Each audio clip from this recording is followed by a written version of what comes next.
Hey guys, how you doing? Okay, so for another episode of my best losses. I hope it's building up all these mistakes, you know, create a little database in your mind of what not to do. This game's against Nikita Maiorov. He's a grandmaster from Belarus and a nice guy. We kind of pals. We're not very close, but we have some friends in common and stuff like that.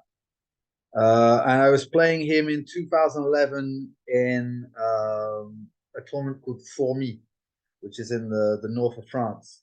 And it's a really difficult one because sometimes you even have 3 rounds a day, which Murtas absolutely loves. That was his favorite tournament. He could just play it all the time.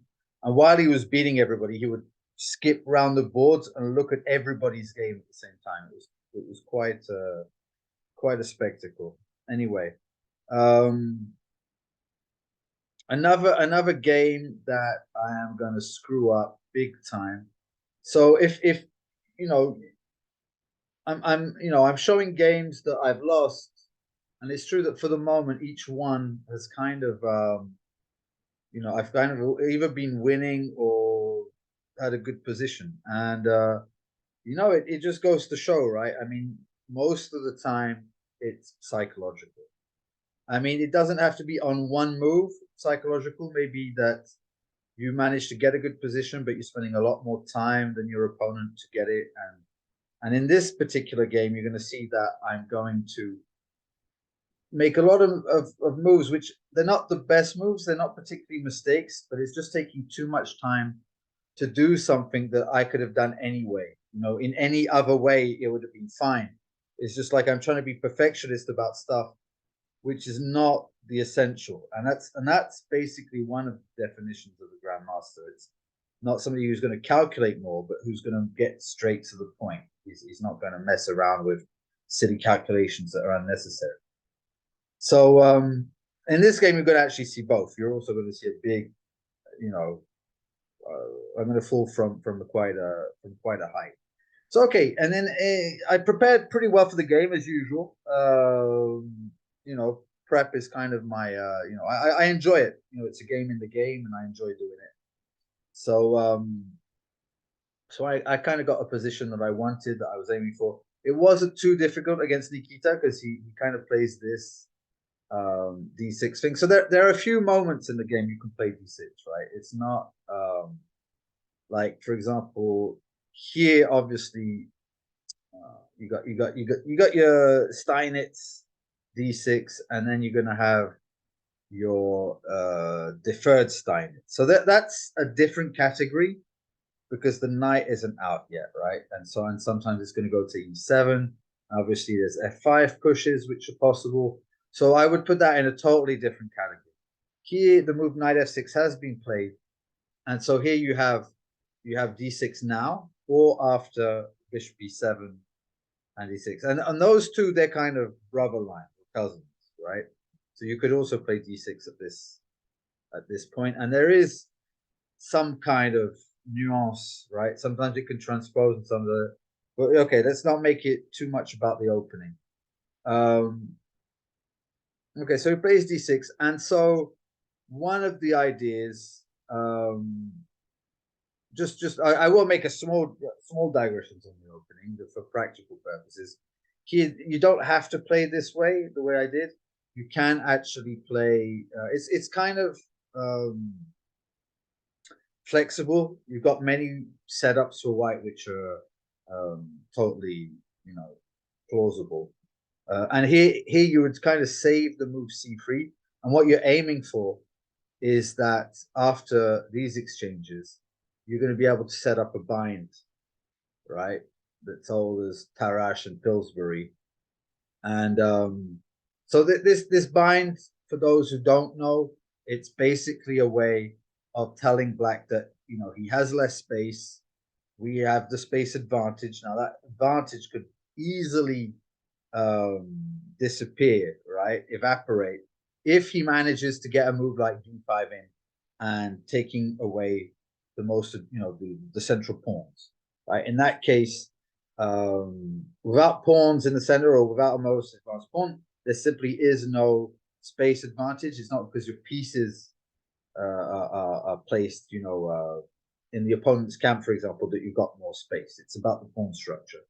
And so this is a way of getting rid of the pawn levers, the liberating move g5, and blowing open the center. And so there you go. That's another very reasonable way to handle the position. Now I played it in the way I played it. I played c3. He played bishop g4 first. If he doesn't do that, if he just hangs around, I mean, you could go back to h3.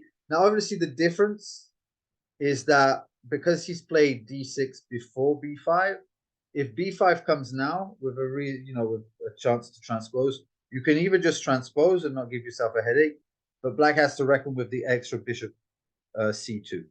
So, and then generally goes d5, and it's just a different kind of battle. So okay, but if you don't want the headache, you could maybe just go bishop b3 here, or if you didn't want to play d4 in that line, you could play h3 here, right, and just seek to transpose into the main lines.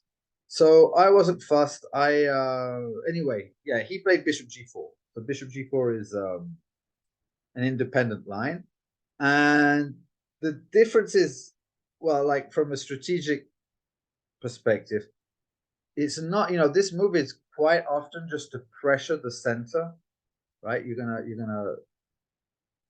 you're obviously putting pressure on the knight, pinning the knight, and so if d4 had already been played, it serves its purpose. Here you can kind of justify a different setup by playing just d3, right? Now obviously you could play h3 at any time. It doesn't really, I don't think it matters too much, but so d3, and we're kind of going to try and play against this bishop, right? Because if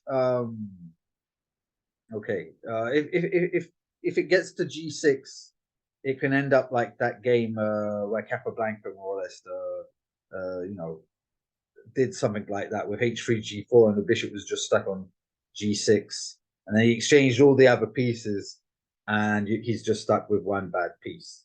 So this is kind of the goal. So obviously black has, he's prepared for this. So this was kind of a pet line of Nikita's, and so he's aware of this. He's had it a few times before me against stronger players than myself. Bishop e3, not the only way to go about things, but it was prep, and so at some point I took, and then I played this move, queen a4. So he already had d4, I think, against Kazhgaleyev. I have a game against Kazhgaleyev that I lost, so I can show that one next. Okay, good little mental note there. So queen a4, and so okay, I'm pressuring what's weak, right? I mean, it's just there to take a stab at it, really. I mean, I think I was following it because I'd learned about the existence of the line literally the night before when I was prepping for it. So I was more or less just pressing the space bar on the computer. It was before the cloud existed, and just moving forward. So anyway, all this was still prep. C5, d4, takes, castle, and this was my move. Rook ae1, which I saw in the database was played, but it was maybe a correspondence game, because I think that when I played it, it was a novelty. I had, the computer gave it to me, like Svetushkin used to say, it was his little joke. He says, in my computer, in my database, I have loads of novelties, but you mustn't say it. They're all the first line of the computer, right? So it just goes to show what the work of a grandmaster is today, right? It's just being aware of what the computer is telling you. So rook b8, and here obviously many things. Here it's where I'm gonna play well. I'm not gonna be making mistakes, but I'm just gonna be taking a lot of time for there's probably 1,000 ways to deal with the position which are satisfactory. I'm just going to take a lot of time to choose one, and then I'm always going to be regretting, like, oh, did I take the right one? So obviously you have to delve deep at some point. It's fine to take 15-20 minutes on one go, especially if you've just dashed out every move of the opening. But so for this one, I'll forgive myself. I played Queen C2, which is not not the worst move by far. It's absolutely fine. I could have played Queen A3. I could have played B3. He takes, which is kind of cooperative, right? I'm going to take here, and now all of a sudden there's this square, so I'm at least going to gain a tempo on something. And also the fact that this bishop no longer has the target and is no longer be able to just exchange, because as I said, this bishop could easily get stranded. Now, obviously, there'll always be like f6s and bishop f7s, but he generally doesn't want to, that type of weakening. That's really a last resort kind of thing. Okay, so I'm happy. I'm a happy bunny. He plays queen f6. And again, there's just too many ways to go about things for me to be able to be, concrete about which one is best. So after a lot of debating with myself, I decided to do that. And I'm always trying to say, well, which move is good, and he hasn't checked. That, like, it's going to be a surprise for him that I play it, and he's going to have to think about it. That was kind of which is not the best way. Sometimes maybe you should just go for the most natural, even if he knows what it is, just play the best move, For example, this might have been a little bit better, just keeping the eye on that c6 square. And anyway, it's not a mistake. And here I just decide to triple up. So this is okay. And I decide to triple up. Now it's not the most precise. Again, like, I could play so many things. I could just come back now that he's left, and now knight c6 is going to kind of be more annoying. And if he plays c5, I might go towards f5, and I'm like looking at I'm looking at the king side, right? I'm looking at the king side and at d6, so I'm eyeing everything. Knight d4 just looks really good. But you could play f4. Maybe I'm playing for g4 f5 now. I could play knight a5. There are a number of ways, right? Knight c4. I played this. So it's not very precise. It's good because my position is so good that I can't really go wrong, but it's not me playing well, right? So knight c4, I'm hitting the backward pawn. So that was kind of my idea, right? It was to provoke c5 and get that weakening. And now it's all a bit acrobatic. I'm trying to be a bit weird, a bit, just maybe not eccentric, but atypical, that he can't grasp me, And so now I'm like, ooh, hang on, I was just waiting for the moment that I was going to regret it. And so I started regretting, but this is actually fine, and I'm going to react really well. I'm really happy the way I reacted. Maybe not the best again, but kind of a strategic touch to it, which pleased me. So obviously here it looks dangerous, but in fact he is actually letting go of a pawn. So let's take everything into consideration, right? It looks like I'm just past the initiative, but it's at a cost, right? Anyway, I took. It's not the only way. I could have taken this way. I could have played rook d1, right? Because d4, I'll have I'll be able to gain a tempo. I'll be able to take afterwards. I think I was looking at this. I was definitely looking at rook d1, yeah. And then where I stopped was on check, believing that, like, it was right. I could move my knight, obviously, but then maybe b2 is falling. Maybe I think there's some kind of f5, maybe just blowing everything open. Whereas here, there's a really good move for white. It's simply to kick to the side, right? Because there is no taking the knight for the moment. So right, and now and then on the next move, I'm threatening to take on c4. So that was a miss by me. Instead, I played that, which is not a bad move. Take, take, take. And so I saw that position, and you might be thinking like, well, hang on, there is counterplay here, right? Black's pieces are coming back to life. If I just take, and in that open position, that bishop and his minor pieces are doing fine.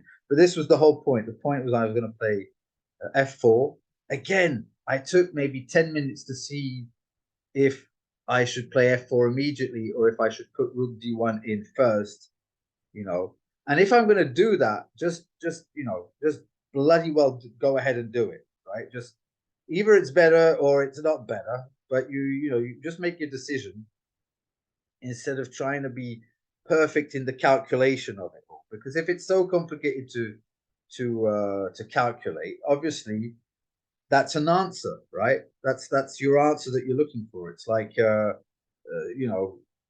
maybe you don't have the level to know if there is a big difference between rook d1 first or not. So give up at that, right? If you need to have a computer's level like 3,400 to realize that yes, in 25 moves the piece will be better placed. Okay, it's not a big deal to play f4 without rook d1 anyway. This was the idea. It was very like Alaninzovic. I have my knight, which is but normally you aim for that square with the knight, whereas here the knight was already there and I pushed the pawn and I got it. So it was kind of trendy. I was kind of happy with it, and and the bishop dies at that point. Maybe there'll be f5s one day. Who knows? But for the moment, not in a hurry for that. The a6 pawn doesn't look too healthy. Like my majority one day on the queen side is definitely going to be doing something. So anyway, he comes and he tries to create problems, which you could expect. And I connect everything again. I'm just taking way too much time to play normal moves, right? So here, there's loads of ways of doing it. And here I'm like, oh, I'm protecting the pawn. I'm being so smart. And then I'm going to be coming to c3. And I'm protecting everything. And yeah, like he again, I could play just b4 immediately. It's not a big deal. The computer gives like a huge plus here. But I'm like, oh no, I'll play a4 first, so I don't give him this kind of this leverage. I'll play a4, then I'll play b4, and then on b5, and I'm rolling. Like the bishop's out of play, his knight isn't coming yet. I have to be better. And so he plays that, which is obviously from the pawn's perspective, on e4 he's happy, but like that bishop on f7 is just I wouldn't say dead in the water, but it's he would prefer to have a bishop on f6. Let's put it this way, right? So b4, and I start running, and I've got a centralized knight. And again, I can play any move. I can really just play any move. And instead, I play a5, which is just a little bit slow. Like I'm fixating the pawn, and just looking like a grandmaster. I'm not being concrete at all. And I don't realize what he's doing. He's kind of ganging up on d5. Right? He wants to gang up with every single one of his pieces. And I play that again. I just don't see the danger coming. And now I get it. And I'm like, oh damn, I don't have time. Like if at this stage I played him with like rook d1, and I'm overprotecting that rook, so that when he comes with rook d8, I'll be able to move the queen. By the time he gets knight f6 in, well, I'm laughing. I could just move the knight away, right? So let's say he plays this, I play, I don't know, this, whatever, right? just to get the point. Now this is protected, so there's no big deal. I can just take. So so here I play this, and now I'm like, oh damn, like I don't have time to do any of, if I play rook d1, knight f6 is coming. So I think, okay, I see what he's doing. He's focused on that. I'm just gonna use that as a decoy. So I played b5, which is an interesting move, right? The computer says this is the best move, and it's equal. Like after this, there's a line, you sack, and like, okay, and then the computer repeats. Okay, whatever, right? He's looking for some kind of mate on d7. There has to be enough compensation. But yeah, I just played b5, and I was thinking, well, if he takes the queen, I've got out of trouble on my on this pin, and if he ignores it and he goes for the piece, I take, which this is what happened, takes, and a7, and now I'm threatening to take everything, right? Like knight takes, bishop takes, queen takes, queen takes, rook takes queen. All right, so I'm back in business. He has to. There's a threat to be met. So he plays this, and that's a wrong move. Here he had to play rook a8, maybe. Anyway, he played this. It's a wrong move. And here, okay, so put on pause. Here you can beat a grandmaster. You're like at +3 or something. And just need to be a little bit precise in your calculations. This is calculation training. There's a clear road for the win. So I'll give you some time to figure that out. Okay, so I expect that you've switched press play again. Okay, so basically it's a decoy thing, right? Now what's hanging is the king side is actually extremely weak, right? This is attack once, protected once, attack once, protected once. This is not protected, right? Okay, here I'm attacking 3 times, he's defending twice. So although, like, he's a piece up, his position remains vulnerable.